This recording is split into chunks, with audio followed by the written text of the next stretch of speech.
What's up, guys? Gene here. So, have you ever wondered why your girlfriend or wife suddenly rejects sex outright? Yeah, stonewalls you and is never in the mood anymore. She says she has a headache or she's not feeling it, something like that. So most guys think that buying flowers, showing her more love, or even doing couples counseling will fix this issue. But after coaching over 200 men, I can tell you, man, it's only going to make things worse, actually. So in this video, man, I'll teach you the simple method that I use to help over 200 men to make their girlfriends or wives want to have sex again. And not only that, I got them to a point where she started sending him naughty messages and initiated sex so that my clients actually felt loved and desired again. So the thing is, man, you must understand that most of what you've been told about attraction is complete bullshit. Decades of Hollywood brainwashing taught men that their job is to make money, provide, buy flowers, never upset her, never make her feel bad, all that stuff, right? It's kind of the happy wife, happy life mentality that leads to a train wreck of a relationship or marriage. You must stop believing that attraction is something that you build by proving you are a good guy. I'm not saying that you should become a dickhead either. What I am saying is that there's a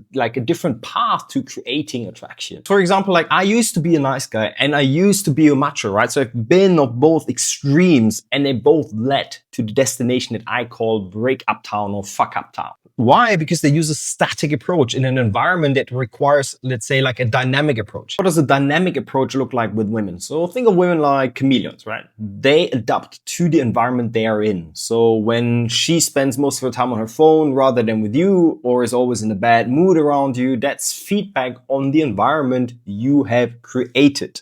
But here's the good news, man, because you have power over how you create the environment. That means if you change how you show up as a man in a relationship, she will respond to that. So all you gotta do is change how you show up in a relationship and she'll be ripping your pants off 24/7, man.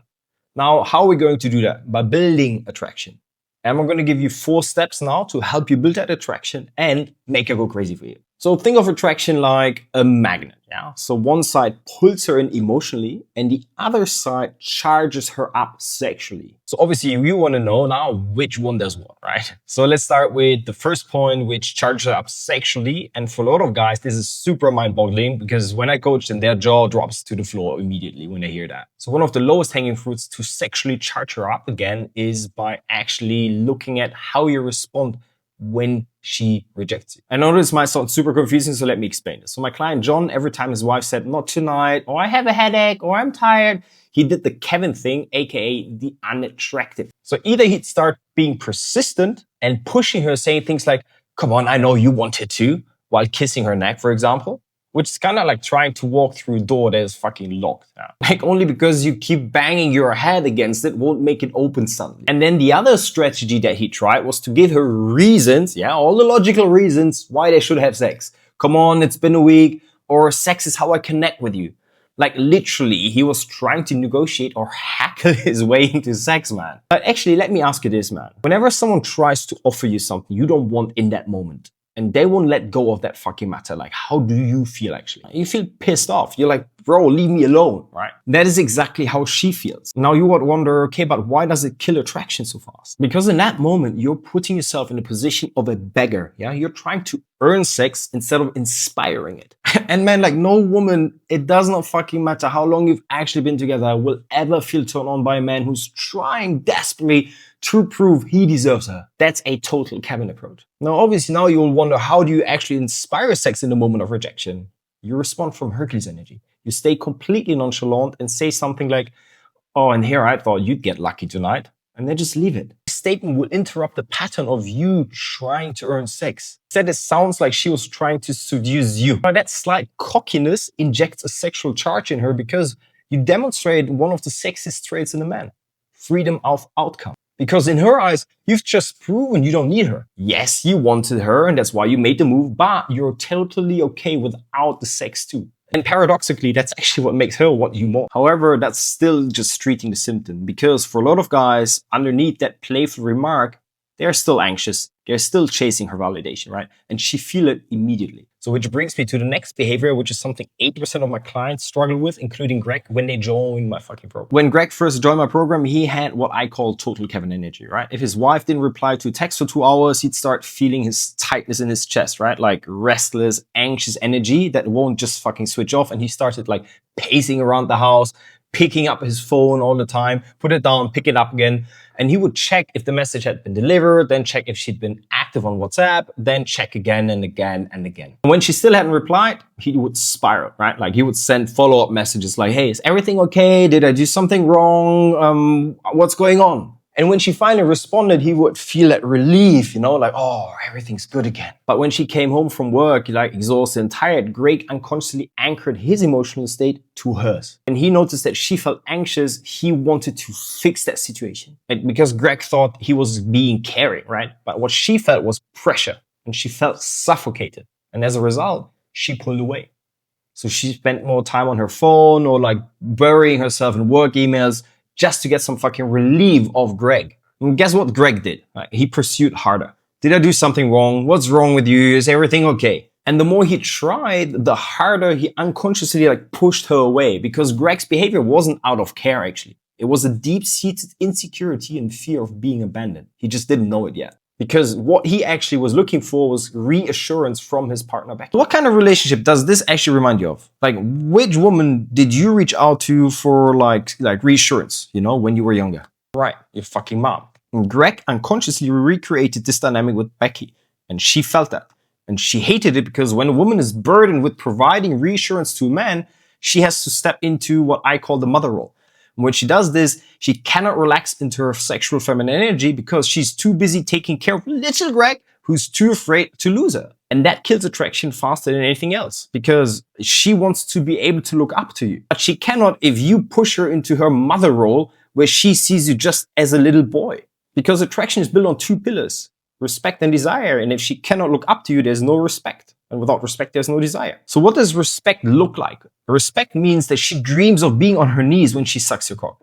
And here's what most men don't understand, that they believe in a long-term relationship, all that matters is love and care. It's not. Because as you've experienced with Greg now, care and love won't turn her on. That's just the foundation. A woman can still love you deeply and not feel sexually drawn to you at all.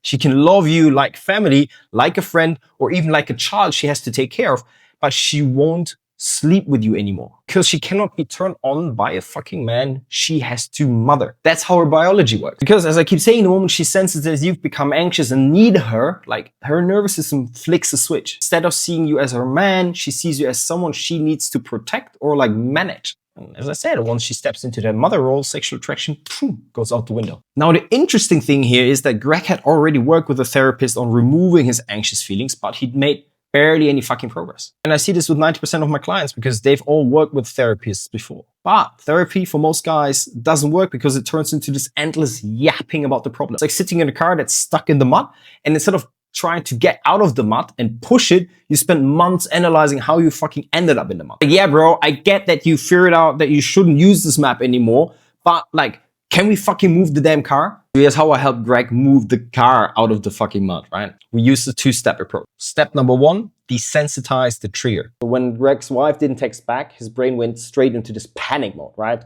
Creating this negativity and overly dramatic thoughts like, oh my gosh, she's losing interest, she's leaving me. And as a response, he said, I must text her immediately to not lose her. So that wasn't anxiety about her, actually. It was just a story he was telling himself, right?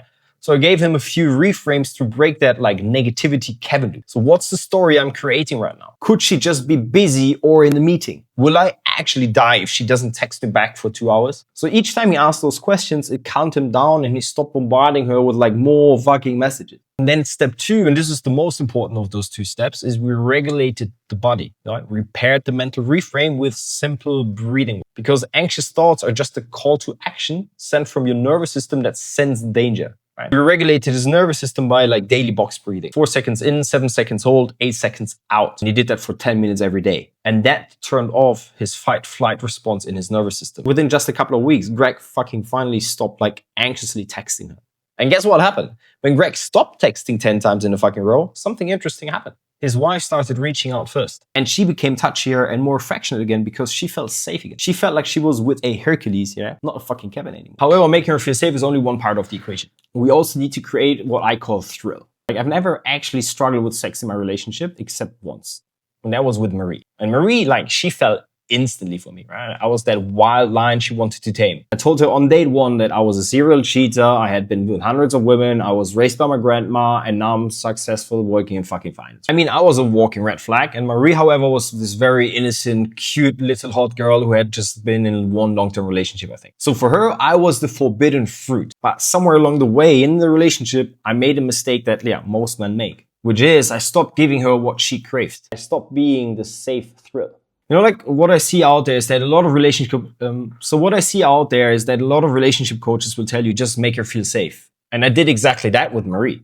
I got her banana bread every week, went to brunch places every fucking Sunday. I listened to her complaining about her fucking investment banking job. However, over time, she grew more distant. We went from sex almost every day to like twice a month only. And in hindsight, I obviously know exactly what I did wrong because I became fucking boring. I followed the unqualified, overly therapy-heavy relationship coach bullshit advice, which is all over the internet out there. Never upset her, be compassionate, give her everything she wants. So I became the perfect safe boyfriend. And she broke up. And obviously I analyzed where I went wrong. And the one thing that actually stood out to me, and that was literally the one thing I did differently compared to all the other relationships that I've been in and I'm currently in, which is, again, I was too fucking safe. Because think about it, if safety was all that women wanted, why do they devour books like 50 Shades of Grey? It's literally soft porn. Safety without excitement is comfort. Comfort kills desire. What she really wants is the roller coaster excitement with sort of like a seatbelt on, yeah? And I stopped giving Marie these emotional mental orgasms by leaning too heavily into what I call my gentle, soft, masculine energy, Kevin energy. And I had neglected my playful side, which I call the orange color of masculinity. Now the question is, how do you create that safe thrill in a long-term relationship? I'm going to give you like a high-level macro overview, and I'm going to walk you through a couple of examples. You need to stop responding to the obvious, right? Stop responding logically to your actions and text and just be a bit more absurd throughout the conversations throughout the day, or I don't know, over text. Sandra sent me a picture of her like saying, oh, I'm ready to go to the gym with a gym outfit, right? And you can see that what you don't see, but I knew that she was close to the kitchen. She wasn't at the gym already. And I just made a playful observation. Are you calling swinging the pan a workout or what? That is a playful tease, which will turn her on. Because I interrupt the pattern. Instead of just saying, oh my gosh, you look so hot, you're so sexy. Instead of just sending the classic, typical good morning, babe text, you can also say good morning, troublemaker. You know, or what kind of adventures are you up to tonight? Again, a bit more playful, a bit more absurd kind of conversation. Or a typical example that I see with my clients is like when their partner or wife is upset, they go instantly into like therapist mode. They're like, oh my gosh, what's wrong? Is there anything I can do for you?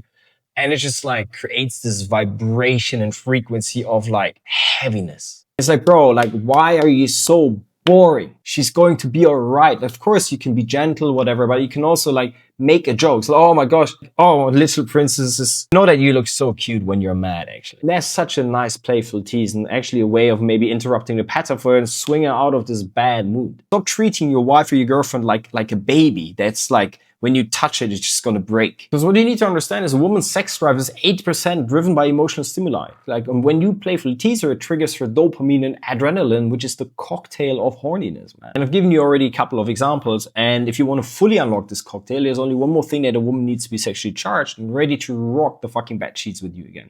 And to explain that, I want you to think of your relationship like a company, yeah? You are the CEO, she's the COO.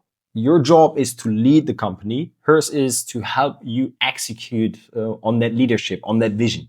Unfortunately, most men today have quietly demoted themselves from like CEO to customer fucking Kevin service rep, just clocking in and out and doing boyfriend duties instead of just leading with purpose. And like constantly asking, what do you want to eat tonight? Instead of actually making a decision or waiting for her to plan date night, avoiding conflict to keep the peace, saying, whatever you want, babe. And like, all this sort of bullshit that fundamentally signals and conveys that you have stopped leading the relationship. And when that happens, your woman steps what I call into the red energy. It's like the assertive, take-charge, masculine side of hers that has to fill this vacuum created by yourself.